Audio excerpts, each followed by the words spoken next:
Bonsoir et bienvenue dans 28 minutes. Un témoignage pour commencer. Comment j'ai failli devenir terroriste, par Omar Youssef Souleyman, un jeune journaliste et poète syrien biberonné au wahhabisme pendant son adolescence en Arabie Saoudite. Mais Descartes et Bill Gates, ainsi que Paul Éluard, l'ont sauvé. Ouf, on a eu chaud.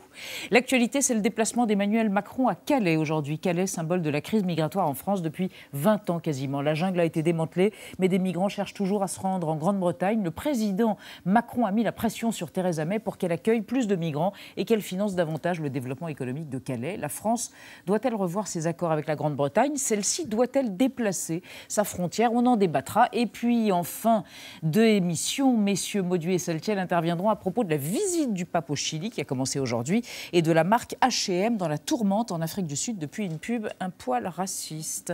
Bonsoir Nadia Dam. Bonsoir Elisabeth, ça va très bien. Claude Askolovitch, vous êtes dans un état. Oui. Elisabeth, tiens, parce que je vous vois. Ah, et Nadia aussi. Oui. Oui, mais et là, Omar, et notre ami Omar. Bonsoir Omar Youssef Souleyman. Bonsoir Elisabeth. Vous avez fait paraître il y a quelques jours chez Flammarion le petit terroriste. Pourquoi petit ? Parce que ce n'est pas un vrai terroriste, c'est un résultat de la violence autour de lui, en Arabie Saoudite, où il a vécu dans une société raciste. Il était un Syrien avec une autre couleur, avec un autre accent.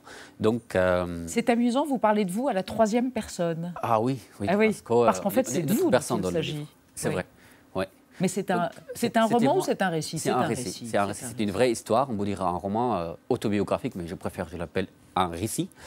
Et donc, c'est autour de mon adolescence en Arabie Saoudite, comme un Syrien qui était vraiment un réfugié dans ce pays. Dans ce pays, 3 ans et demi. Avec votre famille et Saïd, votre frère, et Exactement. Un futur enfant. Mais ça, on y revient dans un instant. D'abord, votre portrait, Omar, réalisé par Marc-Antoine de Porrette. Regardez l'empreinte digitale. Merci.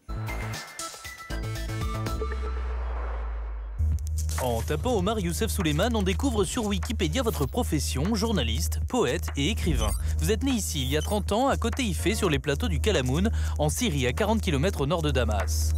Vos parents, tous deux dentistes, pratiquent un islam radical et décident d'émigrer en Arabie Saoudite pour vivre en adéquation avec les préceptes religieux du salafisme.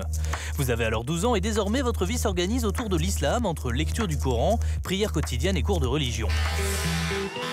Après les attentats du 11 septembre 2001, vos professeurs de monothéisme célèbrent les vertus d'Al-Qaïda et la victoire du monde musulman. Un environnement qui vous pousse à vous projeter dans un avenir de petit terroriste. C'est d'ailleurs le titre du livre que vous venez d'écrire pour raconter votre cheminement. Malgré votre acharnement à parfaire votre éducation religieuse, les désirs sexuels propres à l'adolescence perturbent votre foi. Grâce à Internet, vous lisez les textes de l'essayiste égyptien Taha Hussein, décortiquez le Coran, vous vous interrogez sur la validité d'un Dieu qui, écrivez-vous, enverrait dans les flammes de l'enfer Aristote, Einstein, Éluard et probablement Marilyn Monroe et Scarlett Johansson. Toutes ces questions vous conduisent à devenir athée et à rejeter l'islam. En octobre dernier, voilà ce que vous écriviez sur Twitter après le meurtre de 2 femmes à la gare de Marseille. Hommage pour les victimes, ça suffit qu'on dise que les terroristes ne représentent pas le vrai islam. Car depuis mars 2012, vous vivez en France où vous avez appris notre langue en regardant Plus belle la vie. Après avoir publié plusieurs recueils de poésie en Syrie et couvert la révolution en tant que journaliste, pourchassé par les services secrets, vous avez fui le régime de Bachar el-Assad. Cette décision vous a encore plus éloigné d'une famille qui vous avait répudié après l'annonce de votre athéisme. Pourtant, vous avez tenu sur Facebook à rendre hommage à votre père disparu il y a quelques mois, une photo pour effacer l'espace d'un instant vos différences. Omar Youssef Souleyman, que vous reste-t-il de votre père? La mémoire, ce qu'il reste. C'est pas juste de père, ce qu'il reste. La mémoire, elle reste de tout ce qu'on vit. Surtout quand on part dans un nouveau pays, on vit comme des étrangers. Vraiment, la mémoire, elle devient un autre pays pour nous. Donc, tout ce qu'on fait, surtout quand on écrit quand même l'écriture, et on devient des réfugiés dans notre propre mémoire. Omar Youssef Souleyman, vous avez quoi, 11-12 ans quand vous arrivez à Riyad avec vos parents? À peu près 3 ans, 14 ans. Voilà. C'est ça, d'accord, 13 ans. Et votre vie quotidienne à Riyad, dans un environnement extrêmement rigoriste du point de vue de la religion, donc on a bien compris, c'est d'un côté le wahhabisme, et puis de l'autre côté une masturbation frénétique, c'est-à-dire des choses qui sont a priori incompatibles. Un corps qui veut s'exprimer et une répression religieuse. Comment n'êtes-vous pas devenu fou? Ou plutôt, est-ce que cette envie de devenir djihadiste était une tentative de résoudre ce conflit en vous? Je ne suis pas sûr que je suis bafou d'abord. Ah bon, Et très bien. deuxième chose, je pense, on vit malheureusement dans le monde arabe double vie, Oui. je l'appelle. La vie secrète et la vie publique. C'est pour ça, en fait, j'ai écrit ce livre, pour présenter cette vie secrète. Parce que je ne suis pas la seule personne qui est devenue athée ou qui est sortie de cette idéologie qui s'appelle le wahhabisme, le salafisme dans le monde arabe. Et je ne suis pas la seule personne qui était vraiment très attachée par rapport à Al-Qaïda et Osama Ben Laden. Très attiré, c'est ça. Oui. Merci. À l'époque de 11 septembre. Oui. Voilà. Claude. À l'époque, vous étiez ostracisé dans l'école, vous viviez, c'est extrêmement bien décrit dans le livre, dans un état de terreur permanente, mais terreur physique, terreur religieuse, terreur sexuelle. Et devenir djihadiste dans vos fantasmes de jeune garçon, c'était un moyen d'être comme les autres, d'être pris à égalité avec les Saoudiens qui vous méprisaient. C'est vrai, pas que ça, parce que aussi j'étais exagérant. Je veux dire, j'ai exagéré. Je voudrais vraiment faire une grande attentat, parce que en fait, la question là-dedans, quand j'analyse aujourd'hui cette situation, je trouve que je n'étais pas vraiment un vrai terroriste, comme beaucoup de monde. Donc, quand on vous lit, on n'y croit pas. Non. On pense pas une seconde, on aurait pu faire du mal à l'humour nous. quand même. Voilà. Oui. Il y a ça. Mais je voudrais présenter une situation dans le monde arabe qu'on le vit jusqu'à aujourd'hui. Cette situation, à cause de la violence autour de beaucoup de jeunesse, autour de beaucoup d'adolescents, ils deviennent des terroristes parce qu'ils ont la haine. Ils ont une réaction contre une société, ils n'ont pas d'espoir. Ils ont un dictateur, etc. Mais quel était votre quotidien? Quels étaient les interdits, par exemple? Qu'est-ce que vous n'aviez pas le droit de faire en tant que jeune garçon? Je pense à la bonne question. Qu'est-ce qu'on a le droit de faire? Parce qu'il y a beaucoup de choses qui étaient interdites pendant notre enfance. On n'avait pas le droit de faire regarder les femmes, surtout, faire bien sûr dire notre propre opinion, avoir des doutes, dire ce qu'on a comme des rêves à l'avenir, hors de la religion. Il faut dire tout le temps Allah, il faut qu'on soit tout le temps proche à Allah. Et en fait, la racine de ce monde secret, c'est l'enfer. Et il y avait toujours cette... La menace de l'enfer. Exactement, il y avait toujours ce menace. Omar Youssef Souleymane, il y a quelque chose qui est très surprenant dans cette évocation de votre adolescence à Riyad à la fin des années 90, c'est le viol. Vous avez peur d'être violé, les jeunes gens, les garçons, les adolescents ont peur d'être violés. Il y a une sorte de culture du viol, une impunité autour du viol. C'est normal, bien sûr. Pourquoi ? Parce que c'est le tabou. Quand dans la société, tout est interdit, surtout en Arabie Saoudite, et dans cet enfer, la femme, quand toutes les femmes étaient obligées d'être voilées, pas que voilées, même masquées, quand tous les hommes ils sont obligés d'habiller comme le gouvernement, vous, comme le wahhabite, vous, etc. Quand on était obligé de faire le prière, obligé, c'est normal qu'il y aura aussi une réaction parmi surtout les jeunes gens pour violer les autres, surtout sexuellement. Voilà. Vous êtes syrien, on va parler de la Syrie dans un instant. Et à propos de la Syrie, une question qui angoisse, une sorte de hantise, le retour des adolescents de Syrie, oui, et même des jeunes djihadistes, oui, ceux qu'on appelle les lionceaux du califat, donc ces enfants d'État islamique qui se sont retrouvés en Syrie et qui, dès 4 ans, sont soumis à une propagande très intense et entraînés à commettre des actes terroristes. On a vu certaines images de ces enfants, de ces adolescents s'entraîner à égorger, par exemple, en décapitant des ours en peluche, des images très terrifiantes. Et en France, les autorités sont sensibles au profil de Younes. Younes, c'est le petit frère d'Abdelhamid Abaoud, l'un des terroriste du 13 novembre. Il a été emmené en Syrie quand il avait à peine 13 ans. C'était le plus jeune lionceau du califat. Et il a juré aujourd'hui de revenir un jour en France pour venger son frère. Quand vous voyez ces jeunes garçons, ces enfants à peine sortis de l'enfance, dévorés par la haine de l'Occident, est-ce que vous dites qu'on peut les ramener à nous? Bien sûr. C'est trop tard. Non, c'est pas trop tard. Je pense, surtout quand ils sont encore jeunes, sont très jeunes, sont des ados, surtout quand ils sont des enfants, on a le temps pour qu'ils changent, leur réfléchir. Et ils sortent de cette idéologie. Et on a plein d'exemplaires dans le monde arabe parce qu'à mon avis, personne est né comme un terroriste ou comme un salafiste. On le devient. Tout ça, voilà, c'est pas nature. Donc... Alors vous n'êtes pas devenu finalement terroriste, vous n'êtes plus devenu religieux, en tout cas vous n'êtes pas resté religieux, vous êtes devenu athée, vous vous êtes détaché de l'islam. Être athée, c'est un tabou dans le monde musulman. Dans certains pays, 14 je crois, ça peut être puni de mort, le fait de ne plus être religieux. Il y a eu des blogueurs bangladais qui ont été assassinés l'année dernière, 6. Est-ce que vous prenez un risque en étant athée et en disant votre athéisme? Bien sûr, déjà le athéisme, ce n'est pas juste un tabou dans le monde arabe. Je veux dire, officiellement, dans le monde arabe, ce mot n'existe pas. Il dit pas, il dit il n'y a pas d'athéisme. Bien qu'aujourd'hui on trouve il y a des dizaines de mille personnes qui sont athées, on le trouve sur, les, réseaux sociaux. Voilà. Sauf que le mot athée, c'est le mot, c'est-à-dire il faut vraiment le tuer. Il faut tuer celui qui annonce. Ou les apostats. Voilà, parce qu'il est un apostat. C'est très clair. Mais vous vous rendez compte que quand vous dites je suis athée, certains peuvent se dire, et vous récupérez politiquement en se disant il est du côté des islamophobes. Il assimile l'islam de façon univoque à une religion de la haine. Vous voulez dire qu'il pense que c'est extrême à droite, peut-être? Ça a été le cas avec quelques... Il y a eu des cas en France. Exactement. On avait reçu ici d'ailleurs un jeune homme qui avait fui la Cisjordanie pour athéisme et qui a été récupéré par des réseaux d'extrême droite. Oui, bah, malheureusement, en fait, en France, on a plein d'amalgames. Si je dis que je suis athée, il va le prendre par un autre sens. Mais moi, je ne vis pas dans l'opinion des autres. Moi, je dis tout ce que je voudrais dire, je vis comme je voudrais et j'écris tout ce que je voudrais. Il y a toujours ces mots quand même dans la société. Et ce n'est pas nouveau. En Syrie, on a déjà vécu ça. Quand on est sorti dans une révolution contre le régime fasciste, le régime, il a dit qu'on est des islamistes. Puis, le régime de Bachar el-Assad. Ah oui, quand le régime de Bachar el-Assad, il a dit qu'on était des islamistes. Dès qu'on a dit, c'est très clair qu'on n'est pas du tout des islamistes, il a annoncé qu'on prend de l'argent de Qatar et de l'Arabie Saoudite et de la France ou de l'Europe, etc. Et il y a toujours le mot traître, afin qu'on perde notre espoir. Mais si on va répondre à ces mots-là, on va jamais dire notre propre opinion. Une dernière question. Vous avez raconté votre enfance ou terreur. Est-ce que vous chanterez un jour, le poète que vous êtes, l'amour de la France, la douceur de ce pays que nous, Français, ne connaissons pas toujours? Et il y a malheureusement une culture en France, je l'appelle le malheur aux Français. On a une partie de notre propre culture en France. On est toujours malheureux, moi je trouve, et on n'a pas de raison. On est trop malheureux? Oui, on n'a pas de raison objective. On n'a pas de raison parce qu'on peut faire beaucoup de choses pour changer. On est libre, vous voulez dire? On est libre, on peut faire des manifestations, on peut faire des associations pour créer de nouvelles choses. On peut changer la situation en France. Et pour moi, comme un réfugié politique qui vit en France il y a à peu près 5 ans, ce pays, enfin, il m'a sauvé. Elle m'a donné la vie, m'a donné la liberté. Et bien sûr, je suis amoureux à la France. Voilà. Je trouve que c'est très normal quand même.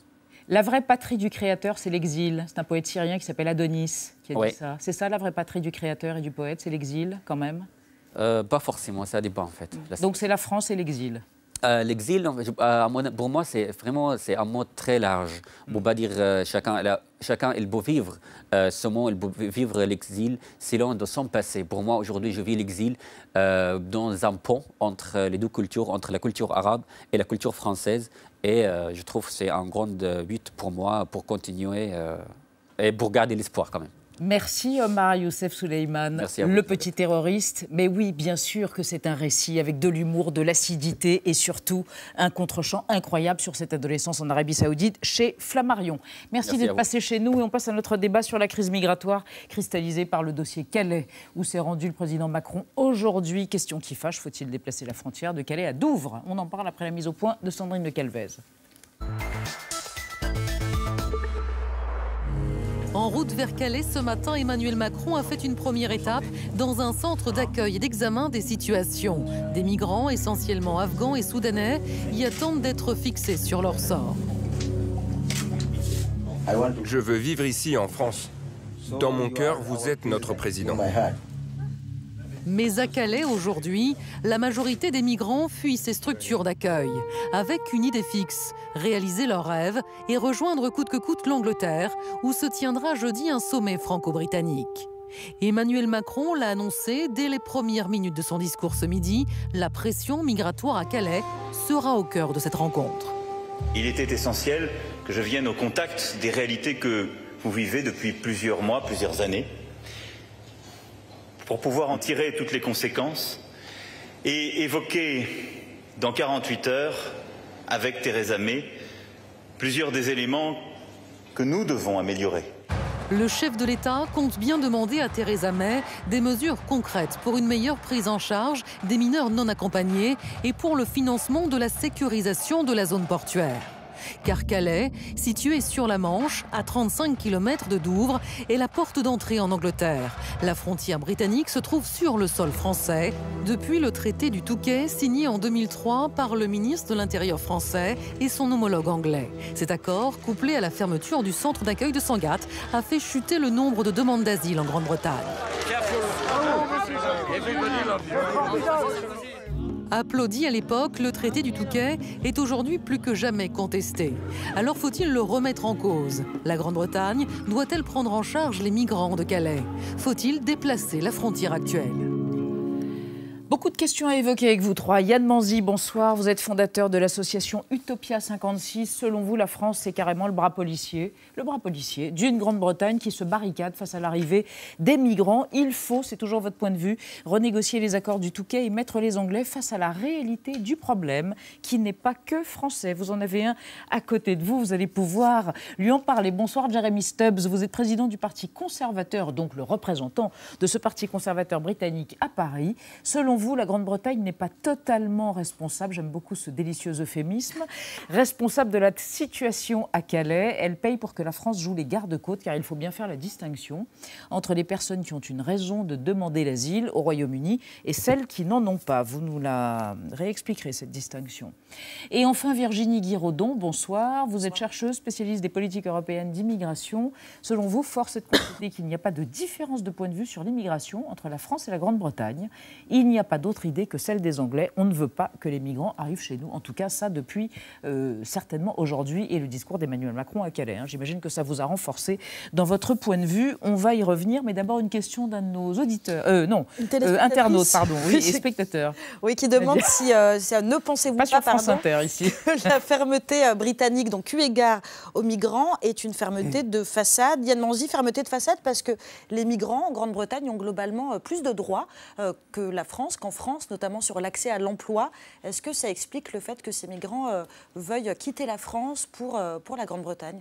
Il y a une réalité, c'est qu'il est évident qu'en Angleterre, ces migrants déjà veulent aussi, il faut le répéter et le dire, retrouver leur famille. Et quand on fait des enquêtes avec différentes associations, elles préfugient l'auberge des migrants à Calais. On se rend compte que c'est quand même une des préoccupations prioritaires. 60% des personnes interrogées sur les sondages qu'on a pu faire en septembre répondent que c'est ça leur première raison. Et derrière, la réalité, c'est aussi que c'est plus facile de trouver du boulot en Angleterre, du boulot au noir. Alors, pour ne pas le citer, mais c'est une réalité. En France, c'est pas simple. Parce que le travail est dérégulé, parce qu'il n'y a pas de contrôle. Bien sûr, c'est une réalité. On voit bien ce qui se passe en Angleterre et on sait ce qui se passe dans les restaurants anglais. Oui. Jeremy Stubbs, comment réagissez-vous quand vous entendez ce constat réaliste? Je réagis très mal. C'est un constat réaliste.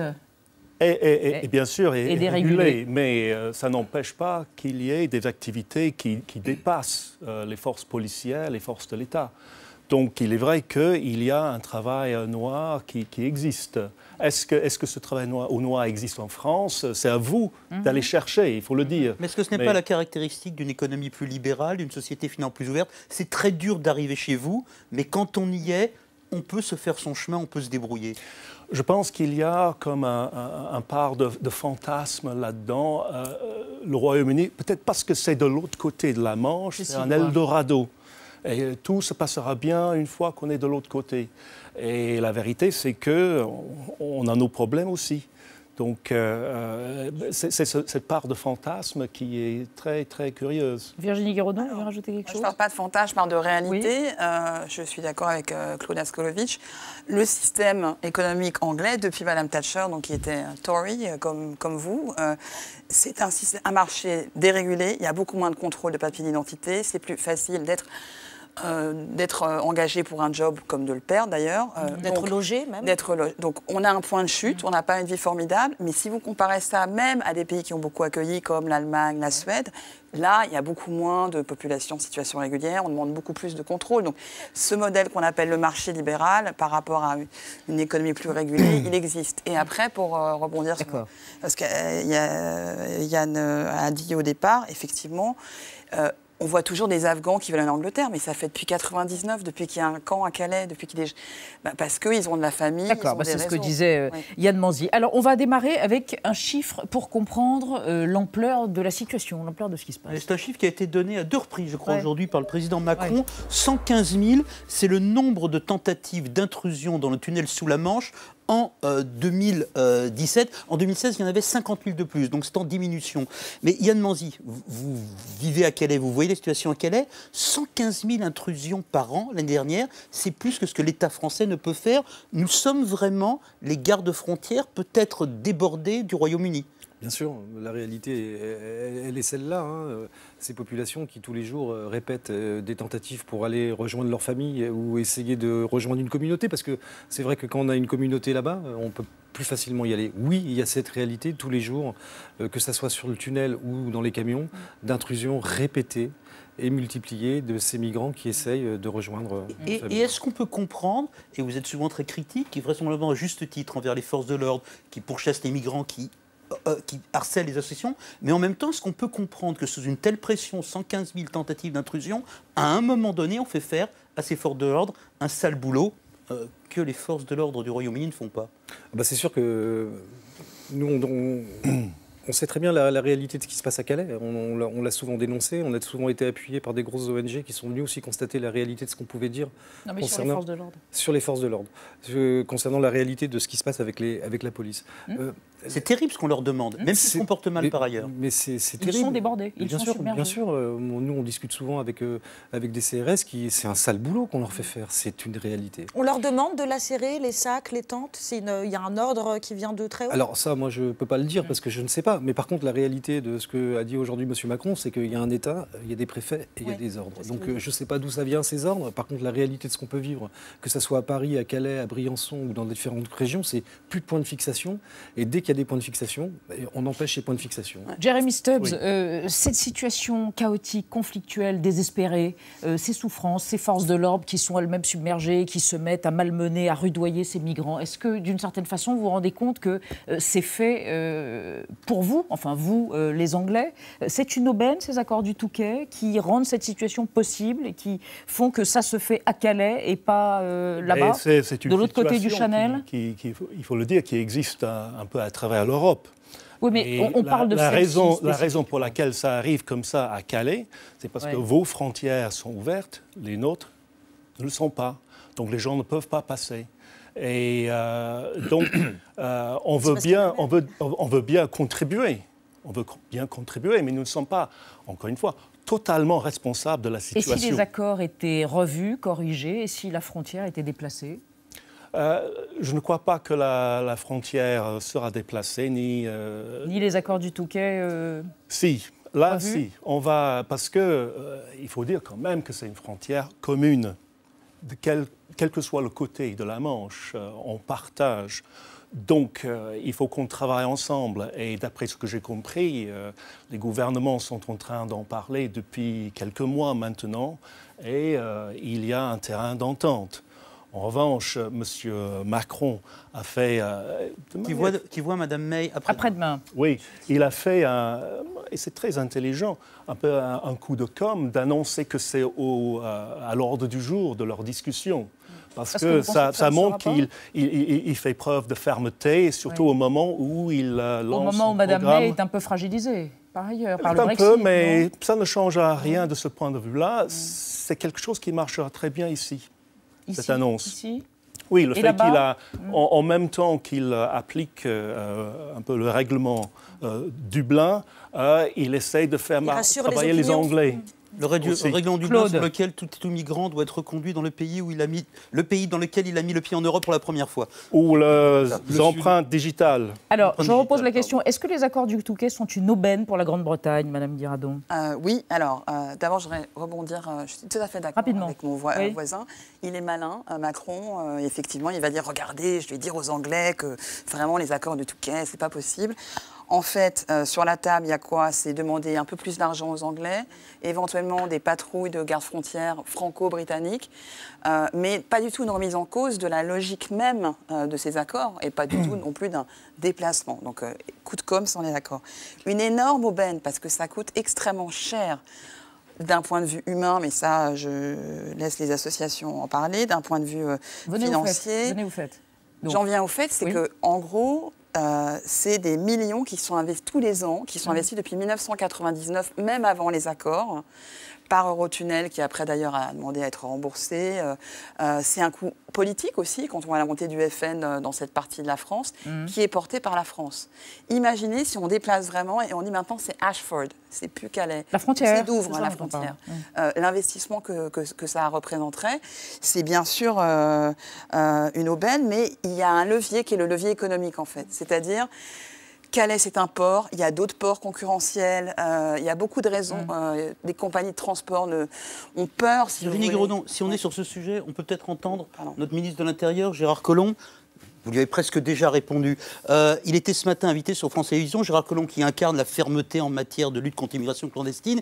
Et il a dit ce matin, nos confrères de France 2, ce que la France pouvait espérer ou pouvait demander au Royaume-Uni. Nous allons aller avec le président de la République jeudi à Londres. Et nous allons parler de Calais précisément et des problèmes d'immigration. Pour demander à nos amis britanniques qu'ils puissent aller plus loin dans les accords qui ont été passés effectivement au Touquet, qu'ils reprennent un certain nombre de migrants, surtout qu'ils aident Calais à se développer. Alors, il y a deux choses, l'aide au développement, mais surtout reprendre des migrants. Yann Manzier, est-ce que vous pensez que le Royaume-Uni peut prendre des migrants, peut-être des mineurs, on ne sait pas. Est-ce que ça peut arriver ou est-ce qu'au fond, vous n'y croyez pas, on a trop entendu, c'est juste Collomb qui parle au français? Nous, c'est ce qu'on aimerait. Il est évident que nous, ce qu'on aimerait, c'est que les mineurs étrangers qui devaient être pris en masse suite au démantèlement de la jungle de Calais en 2016, la réalité était faite. Les chiffres sont loin d'être satisfaisants. On sait très bien ce qui se passe. Et la réalité, en sortie du Brexit, on a dénoncé ces accords au niveau des enfants. Nous, ce qu'on voudrait, c'est voir ces enfants pris en charge par l'Angleterre. On voudrait qu'il y ait des regroupements familiaux qui soient beaucoup plus nombreux. Il est évident, et je voudrais, si vous me le permettez, pouvoir dire une chose, c'est que la réalité de toutes ces images qu'on voit depuis 2015, de ces millions de personnes qui ont migré, il faut quand même dire la réalité. C'est pas la France et l'Europe qui prennent cette part. Non, mais il n'y a pas des millions de personnes qui ont migré, beaucoup moins. Non, mais en frontière, voilà, qui sont restés aux portes de l'Europe. La réalité, c'est qu'en fait, la population migrante en Europe, c'est 0,20% de la population sur 500 millions de personnes. Mais qu'est-ce qu'on fait, en fait? Qu'est-ce qu'on fait Qu'est-ce qu'on fait de cette Europe? Qu'est-ce qu'on fait de la France? Il est temps, à un moment donné, de prendre notre part de responsabilité dans ce qui se passe dans ce monde et dans ces problèmes de ces populations. Et pour en revenir, poser votre question sur les mineurs isolés, non, à votre voisin, Jeremy Stubbs. Prenez votre part. C'est peut-être ce qui est en train de se passer en ce moment. Je pense que c'est une situation qui est nouvelle pour nos pays. On n'a pas fait face à ça avant. Et là, on est en train, à chaque fois, en train de progresser. Et les accords du Touquet ne sont pas des accords définitifs, éternels. Ils peuvent être remis en question par n'importe quel des deux pays à n'importe quel moment. Et c'est ce qui est en train de se passer. Donc je pense que c'est une situation qui va évoluer. On apprend. Et il est probable... On apprend lentement. On apprend aussi vite qu'on peut, mais on est des êtres humains. Avec l'intelligence artificielle, sans doute qu'on ira beaucoup mieux.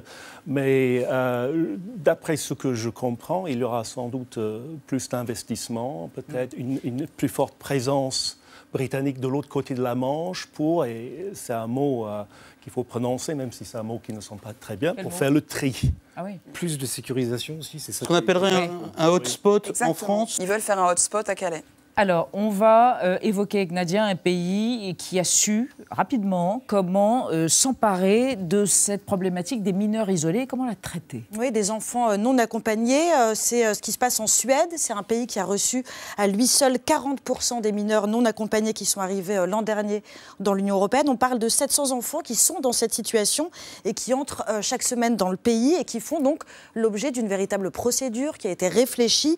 D'abord, il y a cette loi suédoise qui exige que leur cas soit traité en priorité. Ensuite, chacun de ces jeunes a un tuteur, un représentant qui est nommé par les communes et qui va l'aider dans ces différentes démarches. Ces mineurs sont systématiquement hébergés soit dans des centres de transit, soit pour les plus jeunes dans des familles d'accueil. On les laisse le moins possible errer dans les rues, comme c'est le cas en France ou en Grande-Bretagne. Et dans les écoles, on a même créé des classes spécifiques pour les accueillir et pour leur apprendre la langue, les bases de l'éducation. Alors tout n'est pas rose, comme souvent, les structures sont saturées, les enfants enfants sortent parfois des radars et se retrouvent dans des réseaux criminels. Mais clairement, on peut dire aujourd'hui que quand on est un migrant isolé enfant, il vaut mieux être à Stockholm qu'à Paris ou qu'en Angleterre. Virginie Gredon, pourquoi est-ce qu'on n'est pas capable de faire ça et pourquoi est-ce qu'on ne l'a pas anticipé? C'est si compliqué, on parle de quelques centaines, quelques milliers d'enfants et d'adolescents. Pourquoi on est tout à fait capable. Bien sûr qu'on en est capable.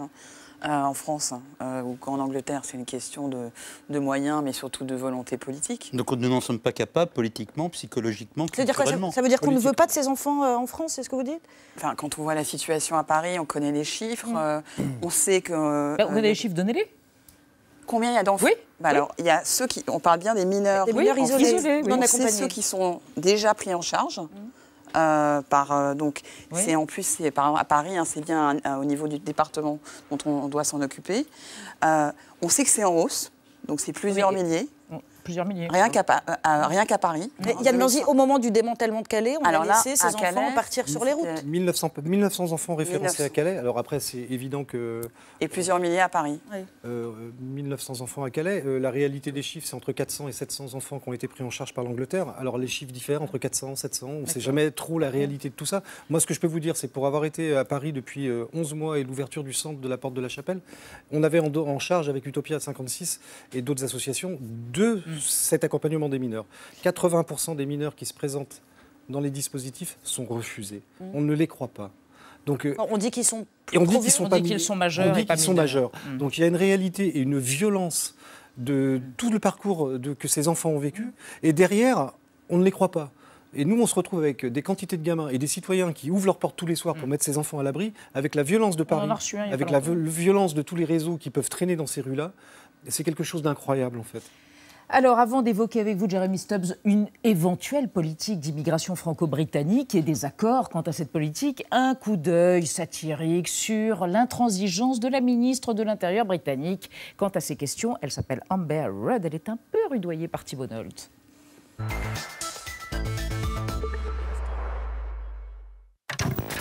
Ils sont au centre de l'histoire et méritent forcément quelques déboires. Tandis que la question des frontières agite le Royaume-Uni, la ministre britannique de l'Intérieur fait preuve de ridicule.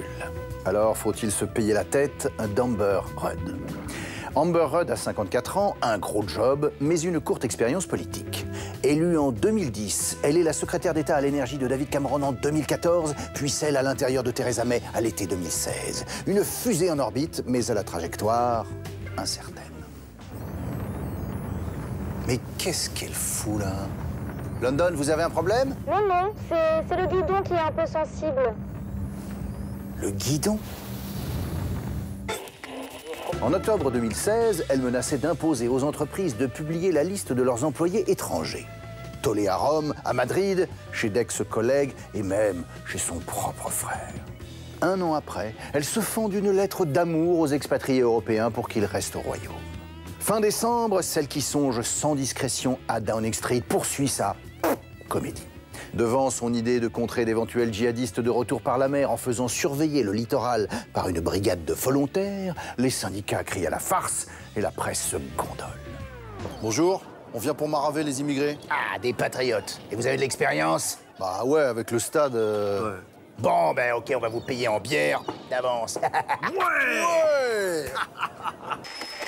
Amber, une ancienne de la banque JP Morgan qui n'a fréquenté qu'école et collège privé, est si familière de l'aristocratie qu'elle s'est occupée du casting sang bleu pour le film 4 mariages et un enterrement. Désormais, cette farouche opposante au Brexit doit épouser un projet qui la débecte et enterrer celui qui la comblait. Du vrai cinéma impressionniste. Merci Thibault Nolte, vous n'aurez jamais de rôle. Claude? Jeremy Stubbs, au moment de la grande débâcle de 40, Winston Churchill, dont on parle sur nos écrans, avait proposé une fusion des États français et britanniques face à la menace.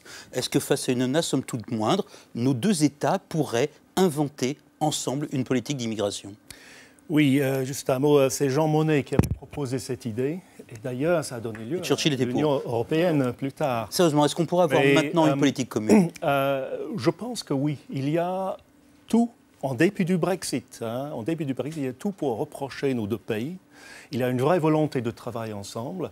On travaille ensemble beaucoup dans la défense, dans la sécurité. On est déjà et dans l'accueil, travailler plus dans l'accueil? On travaille déjà dans l'accueil. Non, réellement, Jeremy Stubbs, on connaît tous la situation humanitaire. Pourquoi deux des plus grandes démocraties du monde ne peuvent pas fabriquer ensemble une politique humaine et décente? Parce que, je vous dis, chaque pays lui-même a du mal à le faire. Donc, deux ensemble, c'est compliqué.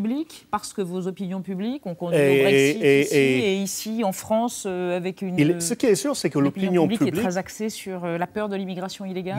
L'opinion publique, oui. Et ça, il faut le prendre en compte.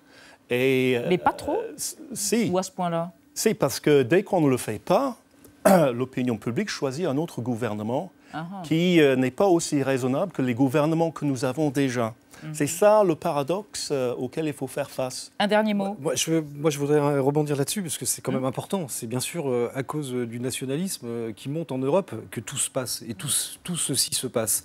Et il y a un moment donné, à aller trop loin dans toutes ces lois qui s'appliquent depuis une vingtaine d'années, justement par rapport à la montée des nationalismes en Europe, jusqu'où on va aller, en fait, dans l'ignominie de la loi qui est proposée dans les mois qui vont arriver, jusqu'où on va aller, en fait, dans cette inhumanité de laisser des bébés, des femmes, des enfants dans les rues, de ne plus les accueillir. C'est des êtres humains. Calais, c'est le rêve Qu'est-ce qu'on de Trump, fait, en fait. Vous savez, Trump disait qu'il faut construire un mur et les Mexicains paieront pour le mur. Ben voilà, on a construit un mur en France et c'est pour les Anglais et c'est les Français qui l'ont payé. Donc on est quand même... Non, ce sont les Anglais qui ont payé 140 millions de livres sur 3 ans. C'est le mot de la fin pour ce débat et pour ce soir. Merci à tous les trois. Dans un instant, la visite du pape au Chili et les répercussions politiques en Afrique du Sud de la publicité raciste de H&M avec messieurs Baudu et Saltiel. Mais d'abord des intox. Ce soir, les fameuses limitations de vitesse à 80 km/h sur les routes secondaires, ce ne serait pas aussi écologique que l'a dit le gouvernement.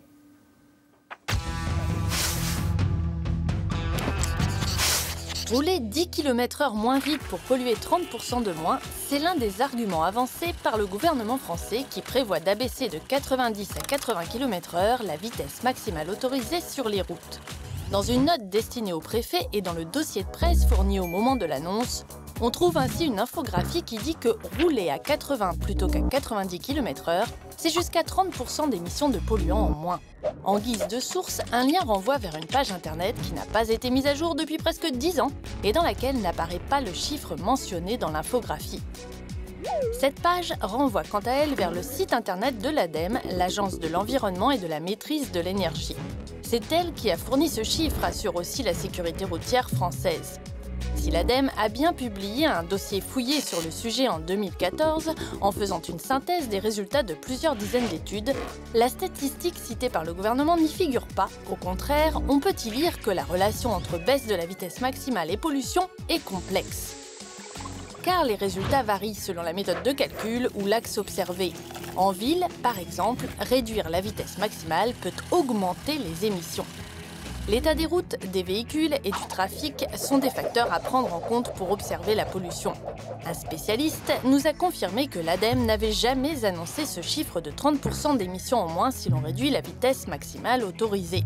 L'idée était écologiquement séduisante, mais c'est peut-être pour cela qu'Édouard Philippe n'a guère insisté lors de sa conférence de presse sur cet argument. Et bien vu, des intox. Bonsoir Xavier, François. Bonsoir. Xavier. Le pape François est arrivé hier à Santiago pour une visite, on le sait, de 3 jours au Chili. C'est une opération de com, vous croyez, pour l'Église? Ah bon? Parce que en perte de vitesse depuis des affaires un petit peu obscures et pas très ragoûtantes. Bon, et vous avez voulu revenir à une époque un peu plus ragoûtante où, enfin quoique, l'Église voulait le monopole des cimetières au Chili. Et pourquoi ça, au 19e siècle? Oui, je vais vous dire ça. En 1822, Santiago du Chili accueille un jeune Parisien, Victor Atanas Guérin, qui n'était pas prédestiné pour les voyages. Parce que 6 ans auparavant, le jeune homme était en train de travailler à Paris chez un tapissier quand, mais chance extraordinaire, son patron lui dit « Mais viens, je t'emmène faire du commerce en Amérique du Sud ». Donc commence pour Victor Atanas un voyage de 7 ans dans plein de pays, le Brésil. Et en 1822, il est à Santiago du Chili. Et là, il est ébaubé par les pratiques religieuses des Chiliens. Bon, déjà, il le constate, il n'est pas le bienvenu. Non, les prêtres n'aiment pas les étrangers dont ils redoutent les lumières. Et puis surtout, ce Guérin est fasciné par les interdictions qui existent dans ce pays. Par exemple, il dit on ne peut pas parler de religion, on ne peut pas s'en moquer, on risque même d'être assassiné. Mais surtout, il est interdit d'enterrer les non-catholiques. Ah non, on ne veut pas de ça là-bas. Et pourtant, il y a de nombreux Anglais, de nombreux Allemands, vous savez, ils sont venus là faire du commerce. Mais bon, ils sont anglicans, ils sont protestants, les pauvres gens. Donc, hors de question de les mettre dans le sol chilien. Guérin dit même que dans certaines provinces, on les jette à la mer. Et pourtant, le gouvernement chilien, lui, veut absolument faire venir ces gens-là. Il veut interdire ces pratiques parce qu'il a besoin des immigrés qui viennent d'Angleterre, voilà, et puis d'Allemagne pour le commerce. C'est pourquoi, en décembre 1819, un décret est pris qui met en place des cimetières pour les non-catholiques. Bon, il y en a deux, Santiago et Valparaiso. En réalité, il y a une levée de boucliers, en réalité aussi une levée de goupillons, parce que l'Église arrive à faire reculer le gouvernement et il faut attendre les années 1850 pour qu'enfin les non-catholiques puissent être enterrés sereins au Chili. Alors 1850, c'est pas hasard, c'est le moment où est signé un traité de commerce avec l'Angleterre, comme quoi tout est bien qui finit bien. Alors juste pour finir, vous le savez, depuis, les étrangers sont bien accueillis au Chili, surtout si, comme mon général, ils arrivent à bord du Colbert. À bord du Colbert, le général va se retrouver en terre française pour une croisière de 48 heures le long des côtes chiliennes, jusqu'à Valparaiso, jadis providence des Caporniers et thème de tant de chansons de marins. Les chansons de marins, une chanson de marin. Non ? Non, je pensais plutôt à un papa et une maman, tu n'enterres pas n'importe où les enfants. Très bien. Alors, François Saltiel, on revient sur le tollé provoqué par la publicité H&M. Répercussions en Afrique du Sud, politique ? Oui, c'est ça. Déjà, c'était la semaine dernière, c'est la marque suédoise qui a déclenché une vague d'indignation mondiale, puisque H&M a choisi ce petit garçon noir pour porter ce sweatshirt au message suivant, le singe le plus cool de la jungle. On se demande encore comment cette image à connotation raciste a pu échapper à l'ensemble des filtres de communication de l'enseigne. Depuis, des stars ont dénoncé leur contrat avec la marque et Twitter s'embrase. C'est ce qu'on appelle en bon français un bad buzz ou plutôt une boulette. Voilà, une boulette, un bouche à oreille négatif. La marque s'est bien sûr excusée, a reconnu son erreur, a enlevé l'image de son site internet et puis aussi tous les vêtements de ses boutiques. Mais en Afrique du Sud, où le souvenir de l'apartheid est encore vif, ce rétropédalage n'a pas suffi. La marque avait d'ailleurs déjà fait polémique en 2015 lors de son implantation en faisant peut-être que des mannequins blancs, aucun mannequin noir sur ses affiches. Depuis ce week-end, des militants du parti politique radical Economic Freedom Fighters ont manifesté devant les boutiques de Johannesburg ou encore de Pretoria avec leur propre slogan à eux qui dit H&M, voici les singes les plus cools. Et puis certains manifestants, pas si cool que ça, ont dévasté pas moins de 6 boutiques en signe de protestation. La marque a ensuite annoncé dans la foulée qu'elle allait fermer tous ses magasins, a rappelé que les boutiques sud-africaines n'avaient pas grand-chose à voir avec cette publicité, mais ces images sont tout de même impressionnantes. Et puis, c'est pas si fréquent de voir une révolte numérique qui a été déclenchée par une blogueuse mode londonienne se solder en saccage de boutiques sud-africaines, comme quoi les erreurs se payent cher à l'heure du village global gouverné par les réseaux sociaux. Bon. Non ? Oui. Il était joli ce t-shirt vert. Merci mes amis, l'agent provocateur. À suivre sur l'antenne d'Arte Chérie, une soirée théma présentée par Émilie Aubry autour de Donald Trump. 1 an de, pas d'âge mental, non, de présidence. Présidence hors norme. 2 enquêtes documentaires de Frontline, l'émission d'investigation de la chaîne américaine PBS, sur l'homme, puis sur Poutine contre les USA. Et je peux vous dire que ça décape. À demain 20h05, on se quitte justement avec le rappeur Wyclef Jean, né à Haïti. Vous savez, ce cloaque, selon Donald. Bah oui, what happened to love? Tchuss. Keyboard, please. One day, girl, we'll be looking back. I'll kiss you, then you kiss me back. You know you never